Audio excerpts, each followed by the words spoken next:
हाँ कहो ना डर नहीं जा कह दो हो जा हाँ तुमको हम जाके कहम नु ना तुम कोई दे ये फसैला ना ये मत लगैला ना तू कहला हमार डर नहीं खम तो जाके हो कह जा कोई दियो हाँ मतलब चाचा से डर नहीं खे ना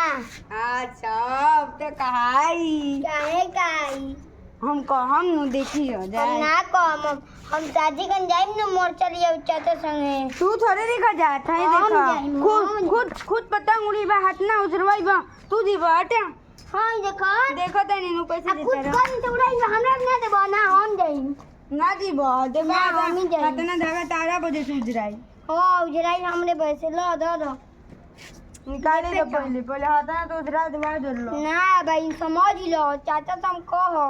हम ना ना बोली पिटाए लगबो तू हम ही चाचा जाइम तू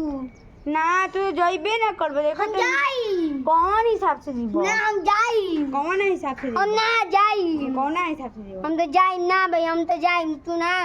नानू कोई नहीं तो अइबा नु मोर्चा वाले के हां हम मलाई खा के हां तो छीनम तारा मलैया छीन लिया उमर जो लेकिन तू जइबे ना करबो हम जाइम काहे ना जाई जाइए ना देम तारा कहले से ना जाई हाँ तो लापड़ लापड़ खा लिया हमरा से तब तू मीठा हो दीबा